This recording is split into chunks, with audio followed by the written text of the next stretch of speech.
Professor Frederick Ma, and members of the Council, President Professor Stephen Chung, and staff, graduates, parents, and friends of the Education University of Hong Kong.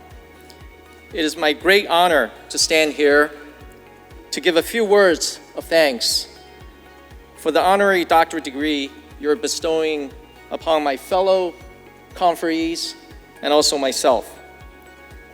I am sure that Professor Edward Chen, Professor Christopher Day, Mr. Lam Kong Woon Kwong, Dr. Pan Yu Kai are just as grateful as I am for your recognition.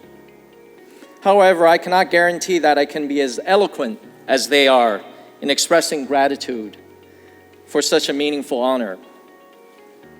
And I'm extremely proud to stand in front of you on the platform together with a very distinguished group of educators, business leaders, and intellectuals.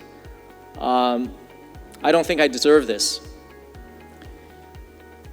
When Council Chairman Professor Frederick Ma asked me to speak at your graduation congregation, I immediately accepted the invitation, even before he told me that I would be receiving an honorary doctorate degree.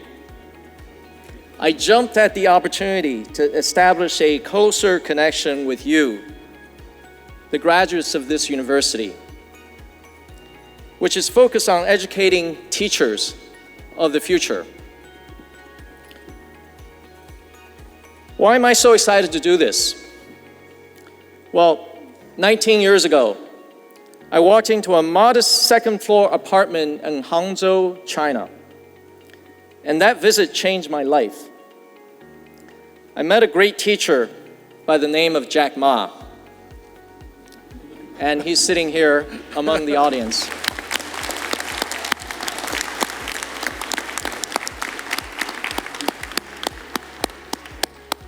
And thank you, Jack, for coming here to support all the recipients, the students, and this great university. Thank you. I not only met him, but also his disciples, who were his students from university who followed him to start Alibaba. And later, these students became great teachers in their own right. Alibaba is a story of teachers. It is a story of teachers who became leaders. It's a story of leaders who begot more leaders because they were teachers. You must be curious about how this happened. So here's the story.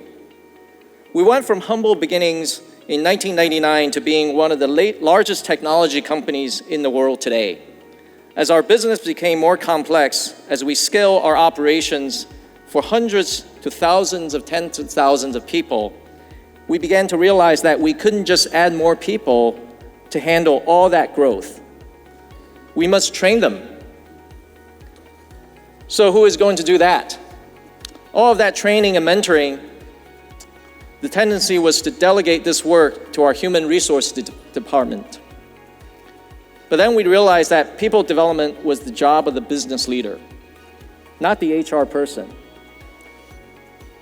That was when we started to appreciate that the qualities of a teacher are common to sound leadership in business.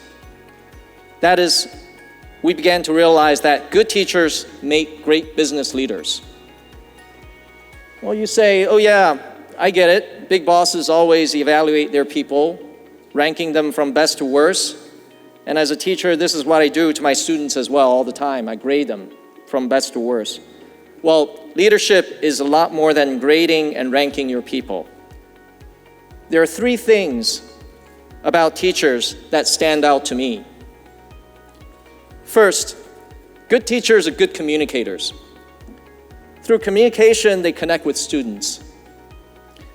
Not only enrich their minds, but also touch their hearts. As a business leader, if you want to lead a company, you have to clearly communicate. Not only communicate, but evangelize the company's mission, vision, and values to your employees. A company without clear direction, without a strong moral compass from its leaders, will be rudderless, with employees drifting off in different directions and ultimately failing in either execution or upholding ethical standards, or both. Second, good teachers care about developing their students, and they're willing to spend the time and effort to make their students better. In a business, you're constantly looking to improve the capabilities of your talent base. The leaders who pay attention and invest personal time to develop their people will achieve more, because with the support of a better team, you can scale your business to new heights. And third, good teachers have that innate sense of humility in them. They're eager to see their students become more successful than they are. In Chinese, we say 青出于蓝. The student has moved on to achieve greater heights, career success, and the teacher is thrilled to see that because they enjoy the fruits of what they sow. In a business, you want your leaders to have a sense of humility. I call it in Chinese 胸怀, which is best translated into English by Jack Welch, another Jack. He's the legendary chairman and CEO of General Electric. In his memoir, it's the Bible of business management books, Jack Welch said, grade A people hire other grade A people. Grade B people hire grade C people. In other words, you want your leaders to be able to hire people who are smarter and better than they are.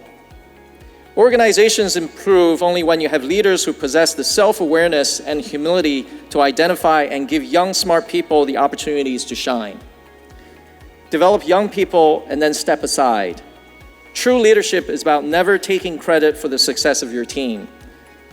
By the same token, when great teachers are asked to explain the secrets of their success in developing great students, they will say all they did was to unlock the potential in their students. We live in a very complex and challenging world. It is a world full of frustration, discontent. The trade war may last for a long time. As you walk out the gates of this institution, you will be faced with unprecedented challenges. But there are reasons to be optimistic. I am optimistic about your future because you possess the talent to lift up others, especially our younger generation, which is so important to the future of our society. I'd like you to remember, no matter what profession you end up in, your talent as a teacher, that is, your good communication skills, your eagerness to develop people, and your humility to let your students exceed you, these traits will always be in great demand. So my final word of advice is, don't forget to teach. Whether it is your students or your employees or your children, always seize that teaching moment to make others better. By making others better, you will make yourself better. Thank you for giving me this opportunity to share this with you. Thank you very much.